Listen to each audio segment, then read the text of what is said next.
kan bahwa Ertugrul Ya. Ertugrul kemudian memberikan tahtanya atau mewariskan tahtanya kepada anak ketiga yaitu Utsman Ghazi. Ya. Kemudian bagaimana ceritanya tentang Ya, Utsman jadi Ghazi? sebelum adanya suku Kayi ini memimpin suku-suku yang lain yang ada di Anatolia ketika itu tadinya suku-suku Turki yang berada di Anatolia ini terpisah. Mereka hanya hidup sendiri-sendiri, masing-masing punya pemimpin masing-masing. Akhirnya Ertugrul lah yang mempunyai ide untuk menyatukan semua umat Muslim yang kebetulan sukunya Turki ketika itu yang berada di Anatolia untuk bersatu. Dan mereka semua akhirnya karena melihat perjuangan Ertugrul ini cukup besar dalam mengusir Bizantium dan Mongol, mereka akhirnya oke, kami setuju untuk engkau menjadi pemimpin kami. Punya reputasi yang bagus. Hingga bagus. akhirnya suku Turki ini berhasil disatukan dalam kepemimpinan suku Kayi. Waktu itu Ottoman belum berdiri, Ustaz. Belum, mungkin Utsman baru masih anak lah. Hingga singkat cerita ketika Ertugrul wafat, Utsman Ghazi diangkat menjadi ketua suku dari suku Kayi. Secara Kayi. tidak langsung beliau juga memimpin suku-suku kecil yang lain.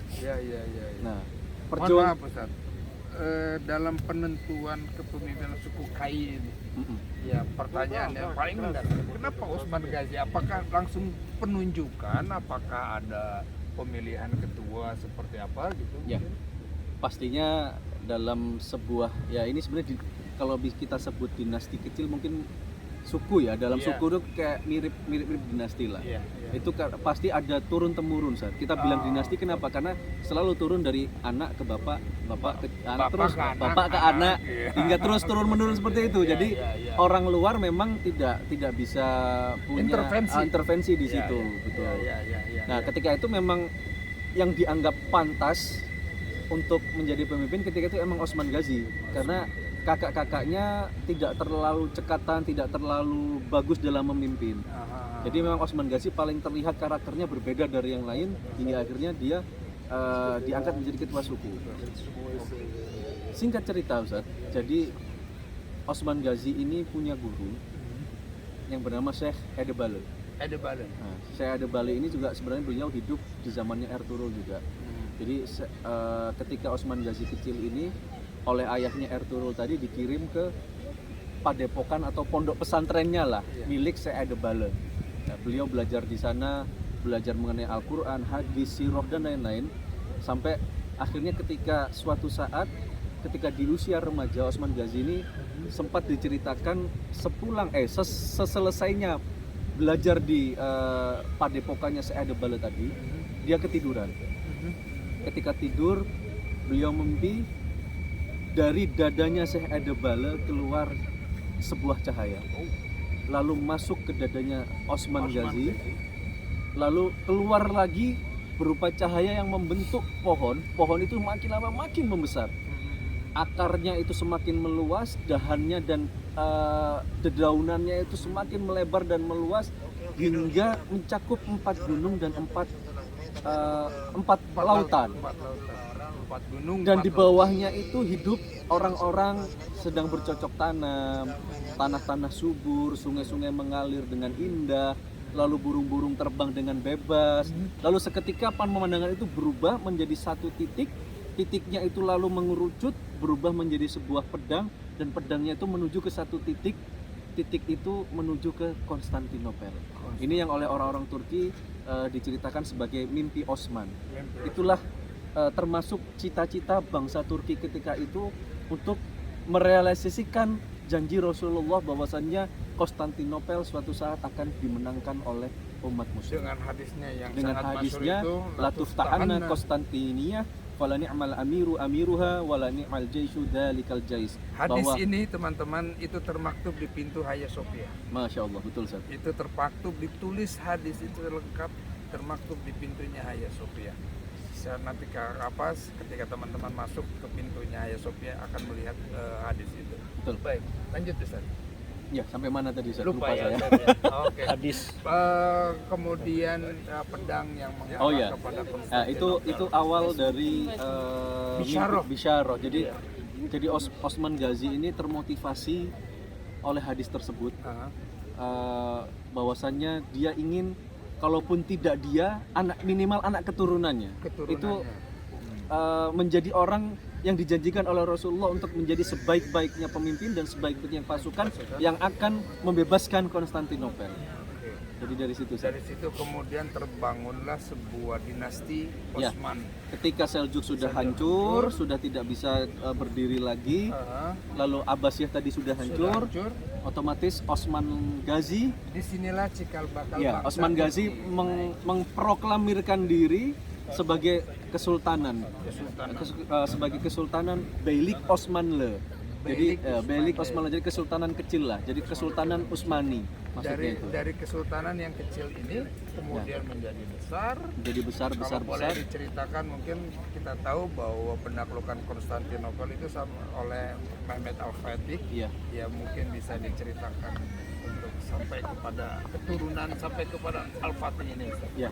Jadi Osman Ghazi ini kalau kita lihat di makam beliau di Bursa, itu di makamnya ada bendera atau sancak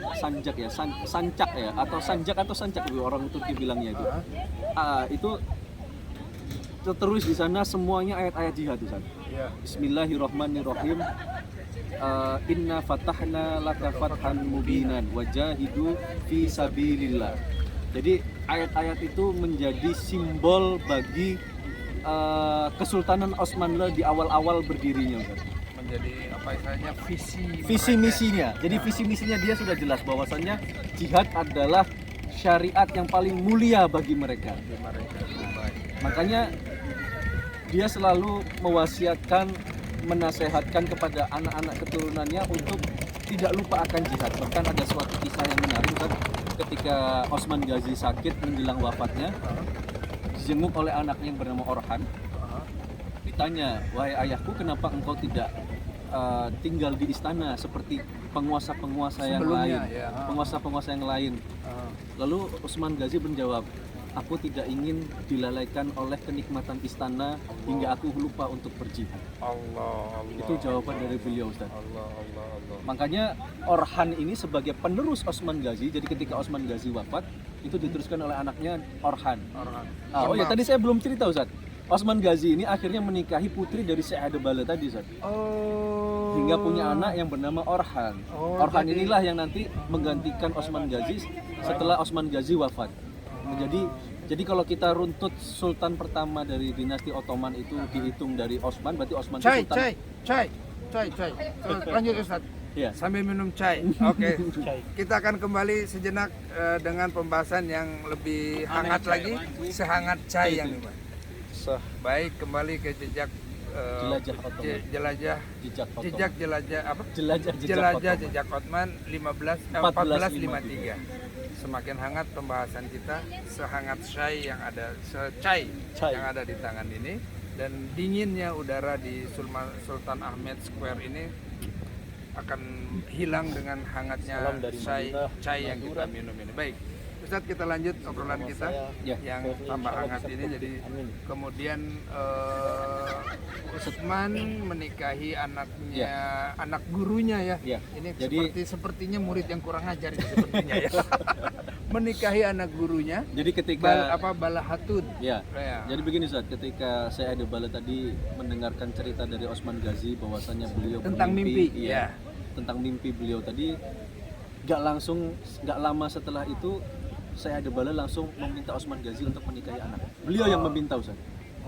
Sayyidabala yang meminta, kamu nikahin anak saya. Karena Sayyidabala ini idaman sepertinya Osman ini. Karena Sayyidabala ini ulama sufi yang sangat alim, Ustaz. Beliau mungkin bisa melihat apa yang tidak bisa kita lihat ya. Kasyaf ya. Jadi beliau menurut keyakinan beliau bahwasanya Osman Ghazi ini bisa memimpin umat orang Turki atau umat Muslim ketika itu untuk kembali membangkitkan kejayaan Islam dari tangannya.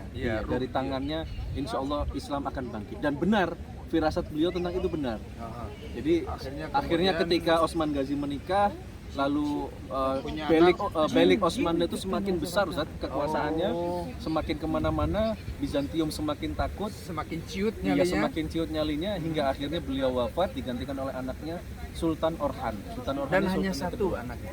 Anaknya ada 2. Aha. Namun yang satunya lebih memilih menjadi ulama, lebih senang menulis, berdakwah, beda dengan Orhan. Namanya siapa? Alauddin. Alauddin. Syekh Zadi Alauddin. Jadi anaknya Osman itu 2. Pertama Orhan, yang kedua Zadi Alauddin. Syekh Zadi Syekh Zadir Alauddin. Alauddin. Baik. Kemudian kita kembali ke Orhan. Ya. Yang kemudian melanjutkan Orhan ini sultan tampuk kedua, Ustaz. Pemimpinan Ya. Utsman. Jadi intinya begini. Awal kebangkitan dinasti Turki Utsmani ini dimulai dari Osman Gazi Osman Gazi. sampai Sultan ke-7 yaitu Sultan Mehmed Al-Fatih. Jadi setelah Osman Gazi itu digantikan oleh Orhan Gazi. Lalu Orhan Gazi wafat digantikan oleh Sultan Murad I. Lalu Sultan Murad I wafat digantikan oleh anaknya Yildirim Beyazid. Yildirim itu gelar yang diberikan oleh masyarakat Turki ketika itu karena saking cepatnya beliau ini berpindah dari Asia ke Eropa, Ustaz. Oh. Jadi ketika zamannya Murad I itu ibu kota Turki Utsmani ketika itu sudah pindah, bukan lagi di Saud, bukan lagi di Bursa. Jadi ke Bursa ini ketika masanya Orhan. Oh. Ketika masanya Osman Gazi di Saud, pertama di Saud itu ketika di zaman Osman Gazi. Ketika zamannya Orhan itu di Bursa. Oh, pindah ke Bursa. Pindah. Lalu ketika zamannya Murad, Edirne itu sudah dikuasai, Ustaz. Edirne Sudah dikuasai oleh Turki Utsmani, jadi dipindah ke Edirne. dipindah, namun di Bursa waktu itu masih ada. Jadi beliau ini bolak-balik Asia Eropa karena Edirne ini letaknya di wilayah Eropa. Ya, jadi harus kasih tahu teman-teman sudah tahu mungkin bahwa Turki ini pada 2 benua, ada Asia dan Eropa. Edirne itu di Eropa. Di Eropa. Sementara Konstantinopel ini Eropa. Ya, sementara Bursa itu ada di Asia. Betul. Baik, lanjut. Ya, jadi karena saking seringnya bolak-balik Sultan Beyazid ini, jadi dari Asia Eropa bolak-baliknya bukan untuk jalan-jalan, Ustaz, untuk berjihad. Oh, berperang. Jadi bisa jadi hari ini perang di Bursa, perang di Asia, besok perang di Eropa. Betul. Oh. Kalau Allah tidak menakdirkan bahwasannya Sultan Bayazid itu ini di Turki dikalahkan oleh Timur Leng, mungkin Konstantinopel waktu itu sudah dikuasai ketika kepemimpinan beliau. Ya. Karena ketika itu sebelum beliau kalah perang sama Timur Leng itu, beliau posisinya sudah menuju Konstantinopel. Timur Leng ini dari dinasti keturunan dari bangsa Mongol Tambun Muslim. Oh. Kerajaannya ada di Uzbekistan. Oh, Timur Leng. Keturunan dari Mongol. Nah, ketika Bayazid itu sedang mengumpulkan tentara dan perjalanan ke sini, sudah mau mengepung itu ke Konstantinopel, ada kabar bahwasanya Timur Leng sedang menuju Bursa. Ingin menyerang. Otomatis tidak jadi dong. Iya, betul. Dia putar balik kembali dengan pasukannya. Kemudian kembali ke Bursa untuk melayani tantangan dari Timur Leng. Dan qadarullah beliau kalah ketika itu hingga akhirnya ditawan dan dimasukkan penjara hingga wafat. Bayazid, Sultan Bayazid yang pertama. Ketika Bayazid wafat, Kesultanan Turki Utsmani gonjang-ganjing, karena anak keturunan beliau saling berebutan kekuasaan, sampai ya ada intrik-intrik sedikit yang menimbulkan pertumpahan darah hingga akhirnya ada salah satu anaknya yang bernama Mehmed I atau biasa dijuluki Mehmed Çelebi karena beliau perawakannya itu kecil. Çelebi itu artinya kecil, maka beliau dijuluki Mehmed I Çelebi. Mehmed kecil. Iya, Mehmed si kecil. Dia inilah yang akhirnya bisa kembali menyatukan Bani Turki Utsmani ketika itu. Pada waktu itu. Kesultanan Turki Utsmani berhasil dibangun lagi oleh beliau hingga beliau ini digelari sebagai pendiri dinasti Utsmaniyah yang kedua. Jadi Mehmed Çelebi I. Oke. Nah, kemudian setelah Mehmed Çelebi wafat, singkat cerita digantikan oleh anaknya Murad II. Murad II ini bapaknya Sultan Mehmed Al-Fatih. Bapaknya Sultan Mehmed. Jadi Mehmed II. Teman-teman harus tahu. Jadi kakeknya, berarti kan gitu ya? Iya, kakeknya Mehmed Al-Fatih itu adalah Mehmed Çelebi I, kemudian Sultan Murad II sebagai bapak dari Mehmed Al-Fatih itu yang sang penakluk keturunan. Kemudian dari ketika bapaknya Al-Fatih ini kira-kira kontribusi apa yang ya apa, otomatis lah orang tua kan pasti ketika Al-Fatih lahir mungkin ada istilahnya apa, Iya. ada doktrin atau ada Iya. apa begitu Ustaz. Nah ini yang menarik Zat. Jadi kalau selama ini kita hanya mendengarkan mungkin dari satu sisi, ada satu sisi lain dari kisah hidup Sultan Muhammad Al-Fatih ini sebelum beliau menjadi sultan. Sebenarnya beliau ketika masa kecilnya itu tidak menjadi prioritas utama sebagai putra mahkota, karena beliau ini punya 2 saudara laki-laki yang lebih dijagokan sama bapaknya. Termasuk cuman yang pertama itu kakaknya yang pertama itu wafat masih kecil. Murad 2 ini punya anak berapa? 3. Oh, 3. Ya, yang pertama ini wafat ketika kecil. Kecil. Nah, yang kedua ini Alauddin juga namanya. Dia wafatnya karena intrik dinasti Turki Utsmani ya. Mungkin karena karena ada yang tidak suka, akhirnya diracuni, wafat. Nah, Mau tidak mau, suka tidak suka, akhirnya hanya tersisa dia. jadi Mehmet Al-Fatih ini.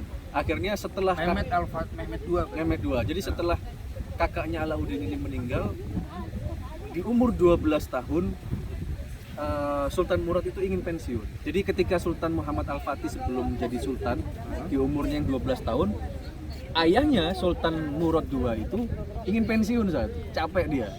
Jadi ingin berhenti dari kepemimpinan. Akhirnya mengangkat Sultan Mehmet yang masih kecil muda belia tadi menjadi sultan penerusnya. Mehmet Çelebi itu. Mehmet Çelebi. Bukan, Mehmet Al-Fatih. Iya, iya, iya. Jadi kita sedang membicarakan Sultan Muhammad Al-Fatih. Ustaz. Iya. Nah, di awal jadi Sultan Muhammad Al-Fatih ini naik tahta 2 kali. Yang pertama di umur 12 tahun, 12 tahun. yang kedua di umur 21 tahun. Kok bisa begitu? Nah, itu tadi kan saya bilang, Sultan Murad pengen pensiun, Pengen istirahat. pensiun, ya.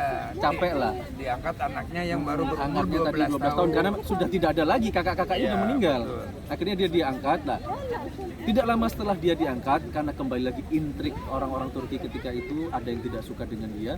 Akhirnya salah satu wazirnya ketika itu, Zaganot Pasha, Halil Pasha, itu memprovokasi Yenisari.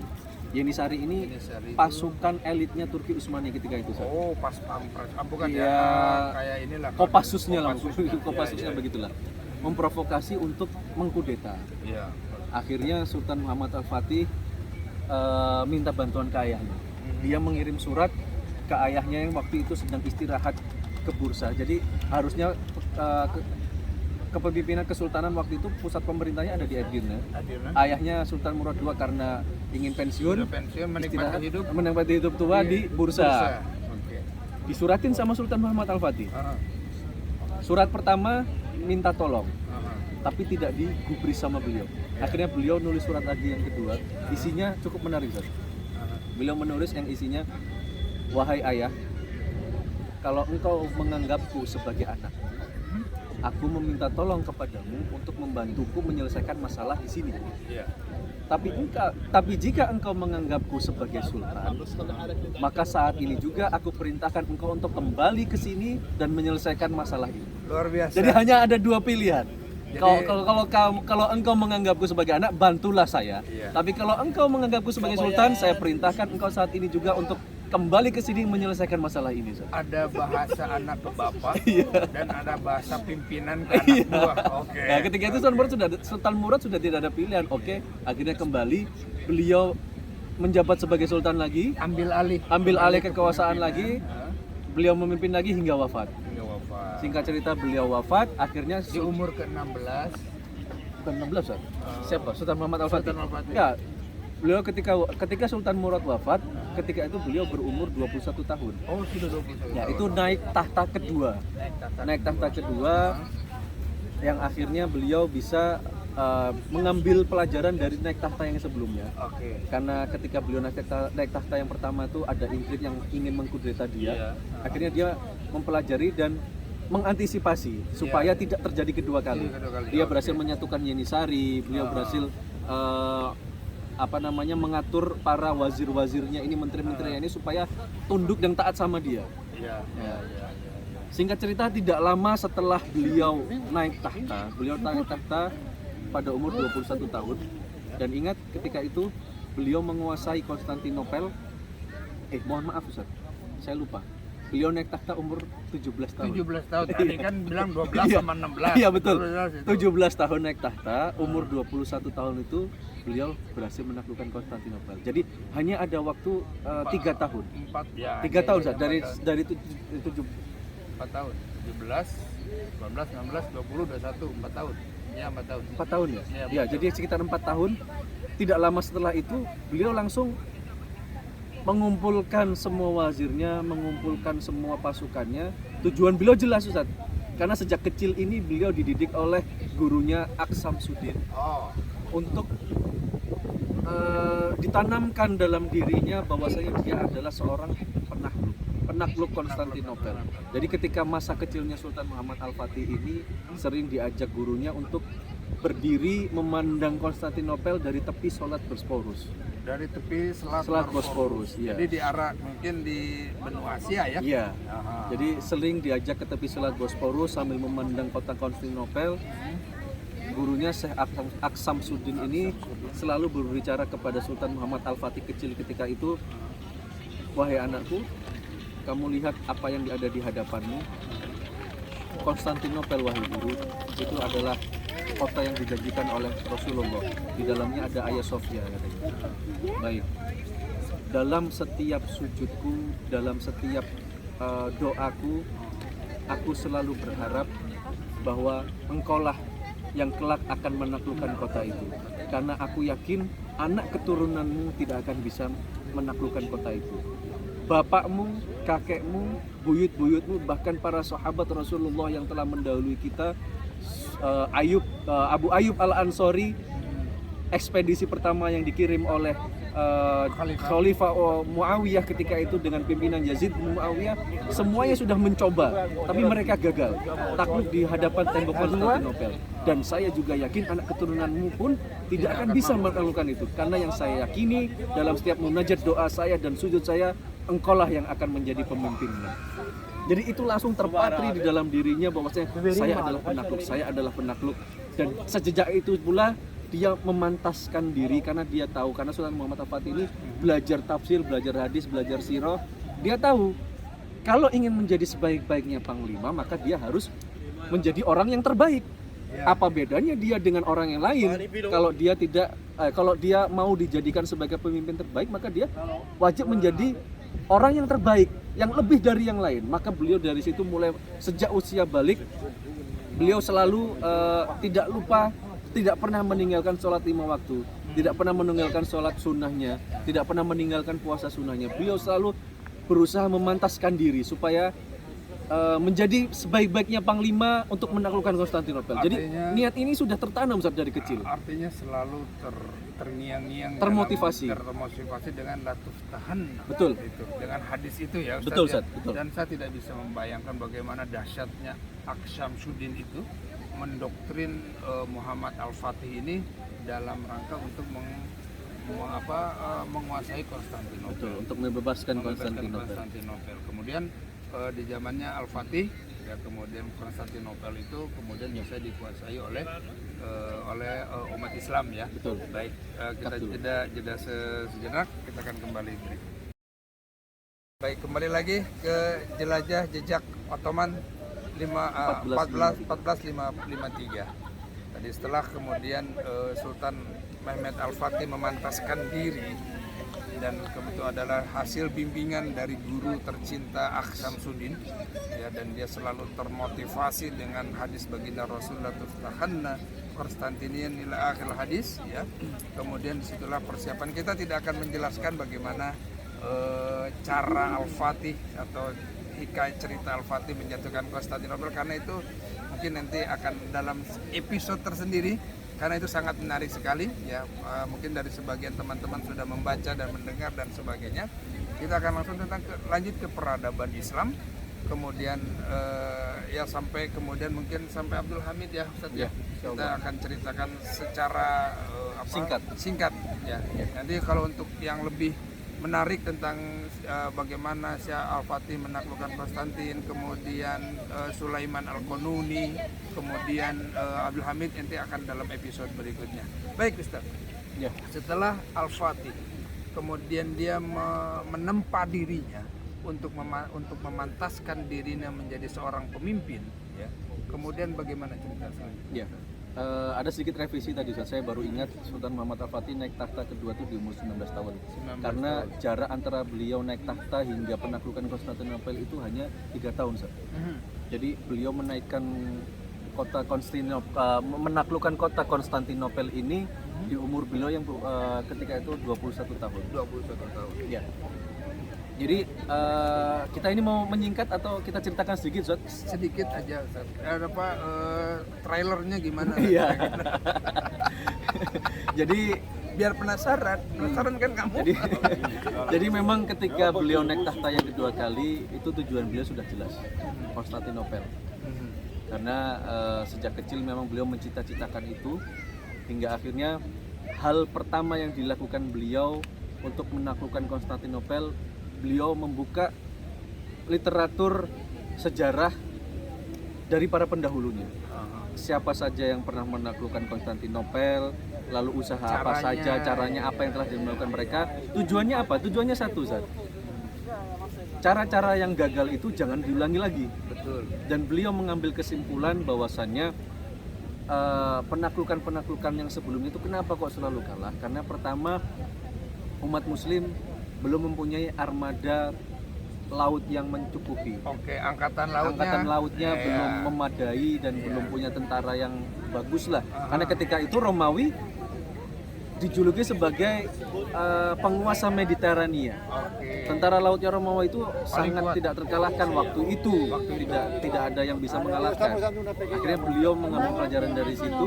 Dan Beliau mempersiapkan tentara laut ketika itu. Angkatan laut. Dibuat kapal-kapal terhebat terbesar di zamannya Oke. untuk mempersiapkan pengepungan Konstantinopel. Untuk penaklukan. Iya, penaklukan Konstantinopel. Lalu Kemudian yang kedua, yang kedua beliau membangun benteng di tepi Sungai Bosporus pas di hadapan benteng Anadolu Hisari. bisa Benteng jadi ini itu tempat yang biasa ngobrol-ngobrol dengan gurunya mungkin ya. mungkin bisa jadi, Iya. tapi wilayahnya ini berada di wilayah Eropa, Zat. Oh. Kalau kakeknya tadi buyutnya dia Sultan Bayazid Bayezid ya. itu membangun benteng di wilayah Asia, Oh iya. dinamakan Anadolu Hisari. Anadolu Hisari. Sultan ya. Muhammad Al-Fatih membangun benteng pas di depannya itu dinamain benteng Rumeli Hisari. Berarti itu benteng berada di kawasan. Di kawasan Romawi ketika itu, Luar Bizantium. biasa itu kurang ajar itu. Nyalinya banyak itu berarti. Itulah. Bikin benteng di tempat musuh itu gimana ceritanya Ustadz itu? Bahkan yang paling menarik di sini, benteng ini dibuat hanya dalam waktu kurun 4 bulan. Tidak sampai 1 tahun. 4 bulan beliau fokuskan semua pekerja untuk membangun benteng ini. Rumeli Hisari Karena dia itu. tahu bahwasanya Selat Bosporus ini merupakan kunci pengepungan Konstantinopel. Jangan sampai ketika pengepungan berlangsung ada bantuan yang datang dari Selat Bosporus. Oke. Maka dia membangun benteng Rumeli Hisari tadi. Tujuannya bangun Rumeli Hisari untuk mengcounter bantuan yang akan dari masuk luar, yang betul. akan masuk ke Konstantinopel. Betul. Nah, pasti dong ketika bangun di tempat musuh, ini pasti akan mendapatkan tekanan atau Ya, pressure Jadi dari musuh. suatu ketika dalam proses pembangunan benteng Rumeli Hisari tadi, Kaisar Bizantium yang berada di Konstantinopel waktu itu mengutus utusan. Intinya beliau mengirim surat untuk menghalang atau Mensabotase lah, ya. menghalau atau mensabotase apa yang sedang dilakukan oleh Sultan Muhammad Al-Fatih ketika itu. Bunyi suratnya kurang lebih seperti ini. Kakekmu Sultan Bayazid Iya. dulu membangun Anadolu Hisari itu minta izin kepada kami seperti anak meminta izin kepada ayahnya. Iya. Kok kamu baru naik tahta kemarin membangun benteng di wilayahku tanpa meminta izinku? Wow. Ini cukup panas, Zat. Pressure yang Iya. sangat luar biasa nih. Sultan Muhammad Al-Fatih tidak gentar. Beliau membalas surat itu, disampaikan kepada utusannya yang bunyinya, sampaikan kepada kaisarmu bahwasannya sultan yang sekarang berbeda dengan sultan yang dahulu. Apa yang tidak bisa diselesaikan oleh sultan yang dahulu akan saya selesaikan dengan waktu sesingkat-singkatnya. Luar biasa. kalau dia mengirim lagi utusan ke sini untuk menghalangi niatku membangun benteng, maka aku pastikan utusannya akan pulang tanpa kepala. Masya Allah. Luar biasa. Diem akhirnya Konstantinopel, tidak berani apa-apa Ustaz. Setelah 4 bulan benteng itu jadi, Konstantinopel diisolasi selama 1 tahun. Jadi kan tadi Sultan Muhammad Al-Fatih naik takhta di umur 19. 19. Di umur 20 ini dia mengisolir Konstantinopel. Selama 1 tahun Di tidak lockdown ada, gitu. semacam di lockdown lah. Tidak ada bantuan sama sekali masuk ke sini, tidak ada bantuan pangan, ekonominya nyandet sampai-sampai Di embargo. sampai-sampai keuangan dari Konstantinopel ini berkurang, yang menyebabkan mereka hampir krisis ketika itu. Oke, jadi pertama yang dipersiapkan oleh Muhammad Al-Fatih itu adalah membangun angkatan laut, Betul, kemudian membangun benteng Rumelegisari, betul. kemudian yang ketiga mungkin embargo itu kali Iya, saja. iya. Jadi dia mengisolasi Konstantinopel dari dunia luar. Jadi memang pada waktu Karena memang begini Ustaz, Konstantinopel itu sebelum penyerangan Muhammad Al-Fatih itu sudah dikelilingi oleh wilayah muslim. oh, Jadi Edirne sudah dikuasai, Bursa dikuasai, Gallipoli dikuasai. Jadi sudah dikepung sebenarnya. jadi dari setiap sudut itu sudah Ya, jadi kalau kita lihat peta Turki dengan wilayah Konstantinopelnya itu, sisi-sisinya sebelah-sebelah wilayahnya itu sudah wilayah muslim semua. semuanya. Oh. Jadi memang sudah tidak bisa apa-apa. Cerdas dia, Iya. cerdas dia. Betul. Yang itu kemudian jadi menghalangi bantuan Konstantin yang padahal waktu Bantuan itu- yang akan datang ke Konstantin. Padahal waktu itu Konstantin itu punya benteng yang sangat luar biasa. Betul. Iya kan? Saya dengar Benteng Konstantinopel itu sangat melegendaris ya. Aha. 1300 tahun tidak terkalahkan. Wow. Semua Pimpinan muslim pada tidak hanya pimpinan muslim Ustaz. Oh gitu. Yang menyerang Konstantinopel itu bahkan orang Kristen sendiri juga pernah. Rom itu kan. Iya. Aha. Orang Babilonia juga pernah mencoba menghancurkan Konstantinopel tapi tidak ada yang Tidak menang. Mongol Mongol belum pernah. Belum Nggak sampai. nggak sampai. Nggak sampai. Ya. Jadi Walaupun, memang walaupun dia hebat tapi tidak sehebat tidak kita sampai lah. ke karena Mongol sudah keburu kalah duluan Ustaz. Oh. Nanti ada kisahnya di waktu itu dikalahkan oleh Sultan dari Mamluk Saifuddin Qutuz Sunan Kudus. yang Ya. mengalahkan Mongol hingga akhirnya invasi Mongol di dunia ini berhenti. Setelah itu Mongol tidak bisa mengalahkan musuh-musuhnya lagi. Jadi akhirnya hilang peradaban Mongol itu setelah itu. Oke, saat itu sangat menarik. Tahan ya, tahan. Nanti kita akan ada episode sendiri tentang runtuhnya Mongol. Baik, Ustaz. Kemudian Muhammad Al-Fatih Ya. mempersiapkan untuk penaklukan Konstantin dan kemudian di umur 21 itu Ya. kemudian Setelah dia alhamdulillah merasa siap semuanya, Aha. dia mengumpulkan pasukan. Jelas perintahnya ketika itu kita akan mengepung Konstantinopel. Iya. Tapi tidak semua wazir-wazirnya, menteri-menterinya itu setuju dengan apa yang dia pikirkan, yang dia titahkan. Ada salah satu musuh dalam selimutnya. Di catatan sejarah itu Halil Pasha itu kelak diketahui bahwa dia itu sebenarnya bekerja sama dengan Bizantium. Oh. Jadi dia orang yang paling tidak setuju bahwasanya Muhammad Al-Fatih itu menyerang Konstantinopel itu dia nggak setuju. Dan pasti membuat banyak sekali Iya. sabotase itu. Betul. Iya, tapi karena keinginan dan kemauan Yang Sultan kuat. Fatih ini sudah kuat, hal itu diabaikan. Iya. Jadi beliau jalan dari Edirne dengan pasukannya itu kalau nggak salah pada tanggal 6 April. Ekspedisi itu dimulai pada tanggal 6 April. 6 April. Lalu sampai di Konstantinopel 6 Maret. Lalu sampai di Konstantinopel itu 6 April. Jadi 6 sudah sebulan itu ya. Sebulan. Perjalanannya sebulan. Berapa kilo itu kira? Berapa ratus kilo kira-kira? Wah, kurang lebih berapa kilo itu Dari Edirne ke Istanbul. Edirne ke Istanbul 252 200. 252 kilo. Oke. Ketika sampai depan Konstantinopel itu di tanggal 6 April. Pengepungan itu kita singkat ya ceritanya. Jadi pengepungan itu kurang lebih Trailer jangan detail biar Iya. mereka penasaran. pengepungan itu kurang lebih berjalan sekitar 40 hari 40 hingga hari. klimaksnya pada tanggal 29 Mei 1453. Konstantinopel berhasil ditaklukkan. Sebelumnya pada tanggal 27 Mei 1453 itu sudah dibuat 3 lubang besar di tembok Konstantinopel, baik itu dari sisi laut, sisi darat, itu sudah dibuat 3 lubang besar Ustaz. yang tidak mungkin lagi untuk ditambal oleh tentara Konstantinopel ketika itu. Detailnya nanti. Detailnya nanti. Hingga akhirnya pertempuran itu berhasil dimenangkan oleh Sultan Muhammad Al-Fatih dan Istanbul berhasil dibuka, dikuasai oleh umat muslim. Dan Hagia Sophia yang tadinya gereja besar, kebanggaan umat Kristen Ortodoks ketika itu dirubah oleh Sultan Muhammad Al-Fatih dan diwakafkan kepada umat muslim menjadi masjid. Begitu Ustaz. Singkat ceritanya seperti itu. Seperti itu dan sangat luar biasa. Masya Kemudian Allah. Istanbul yang udah ini, mengirim mawar ya. Konstantin ini kemudian menjadi Ibu kota dari Kesultanan belum. Waktu itu belum jadi khalifah Ustaz. Masih Kesultanan Utsmani. Kesultanan Utsmani. Kita singkat cerita, setelah Muhammad Al-Fatih wafat digantikan oleh anaknya Sultan Bayazid kedua. Kalau yang tadi Bayazid pertama julukannya Yildirim Bayazid. Kalau yang Bayazid kedua ini julukannya Bayazid Adli. Karena beliau ini orangnya lebih kalem, lebih banyak beribadah daripada berperang. Berarti lebih kepada karakter. Iya, lebih karakternya kepada- memang lebih sufi lah, lebih Sufi, suka iya, beribadah, tidak terlalu suka berperang. Iya. Nah, pada masa kepemimpinan beliau ini memang tidak terlalu banyak futuhat, tidak terlalu banyak perluasan wilayah, hingga akhirnya beliau wafat digantikan oleh anaknya Sultan Salim I.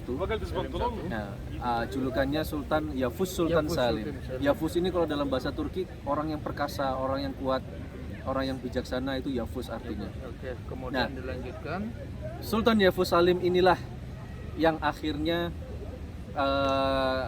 ketika itu menerima tongkat estafet kekhilafahan Islam yang tadinya berada di Mamluk, yang waktu itu diwakili oleh Khalifah Al-Mutawakkil Allah yang ketiga, yang berlindung di dinasti Mamluk. Jadi ketika itu dunia Islam ada dua kekuatan besar Ustaz, Utsmani sama Mamluk. Mamluk. Iya. Ketika itu Utsmani di bawah kepemimpinan Sultan Salim sedang memberantas perluasan ajaran Syiah. Dia sedang memberantas dinasti Safawiyah yang beraliran Syiah. Ternyata dinasti Mamluk ini diam-diam bekerja sama dengan Syiah, dinasti Safawi. Sultan Salim tahu tentang hal itu. Tidak lama setelah itu dia langsung memberangkatkan pasukannya untuk menyerang dinasti Mamluk. Hingga akhirnya singkat cerita mereka berperang, dinasti Mamluk kalah. Khalifah Abbasiyah yang terakhir ketika itu yang berlindung Khalifah Al-Mutawakkil, beliau karena sudah kalah di bawah kepemimpinan Mamluk, menyerahkan semua simbol kekhilafahan ke Sultan Salim, hingga akhirnya Sultan Salim resmi dibai'ah menjadi khalifah. Sejak saat itu awal dinasti dinasti Utsmaniyah berubah dari Kesultanan Utsmaniyah menjadi kekhilafahan Utsmaniyah. Disitulah awal. Jadi Sultan Salim ini sultan ke-9 sekaligus khalifah pertama dari dinasti Utsmaniyah. Nah, jadi teman-teman harus jangan salah paham ini kan gitu. Jadi dari mulai Osman Ghazi, Orhan Ghazi, Murad I, Bayazid I, Murad II, sampai Mehmed II, Bayazid II itu belum menjadi khalifah. Belum. Gelarnya waktu itu masih sultan. Ketika yang ke-9 Sultan Salim barulah beliau menjadi khalifah. Nah, kemudian Sultan Yavuz Sultan Salim kemudian digantikan oleh setelah wafat beliau digantikan oleh anaknya Sultan Sulaiman Al-Qanuni. Disinilah masa terakhir puncak dari keemasan zaman dinasti Utsmaniyah itu ada ketika kepemimpinan Sultan Sulaiman Al-Qanuni. Kenapa saya bilang terakhir? Karena setelah Sultan Sulaiman Al-Qanuni wafat, penerusnya ini memang kembali lagi tadi mulai menurun terus hingga akhirnya di akhir zaman kepemimpinan Kesultanan dinasti Turki Utsmani ini ada satu khalifah yang bernama Sultan Abdul Hamid Han. Beliau ini bisa dibilang kalau ahli sejarah itu menjulukinya singa terakhir dari kekhilafahan Turki Utsmani. Karena kenapa dibilang terakhir?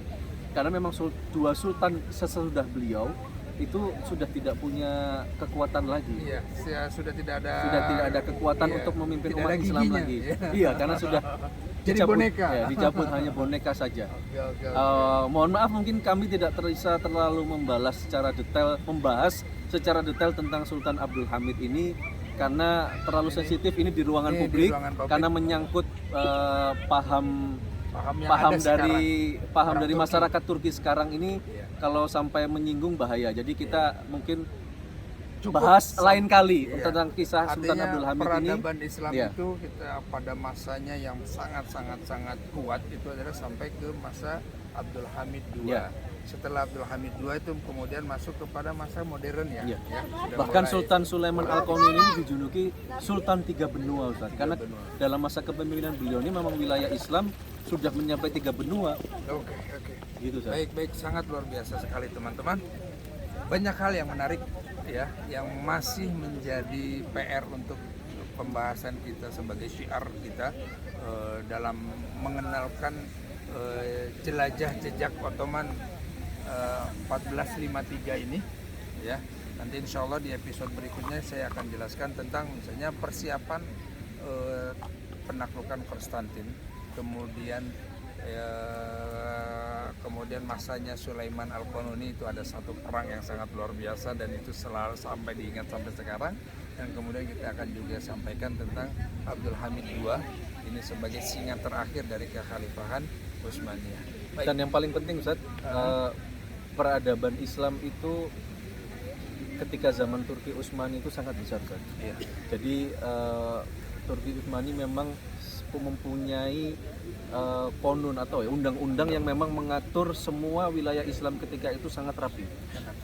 Ya, ini yang akan kita bahas selanjutnya, insya Allah lebih detail lagi Iya. di lain kesempatan. Semoga kita semua masih mempunyai umur panjang dan Allah mengizinkan kami, saya dengan Ustadz Awal, untuk terus menyampaikan kabar-kabar gembira ini, untuk terus menyampaikan cerita kisah-kisah sejarah yang real ini kepada seluruh umat muslim yang mungkin saat ini sudah banyak dilupakan, Ustaz. Sudah mulai kabur. Iya, karena memang ada orang-orang yang sengaja ingin menutupi kebesaran umat Islam supaya tidak bangkit lagi.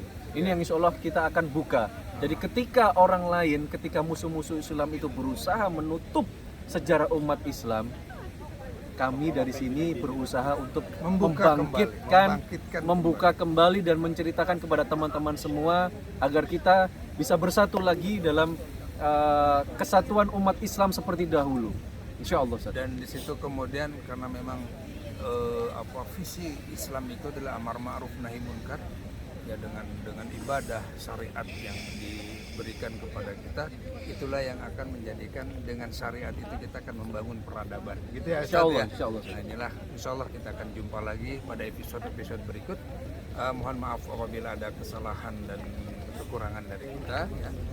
Insya Allah silakan nanti kalau ada pertanyaan dan sebagainya boleh disampaikan.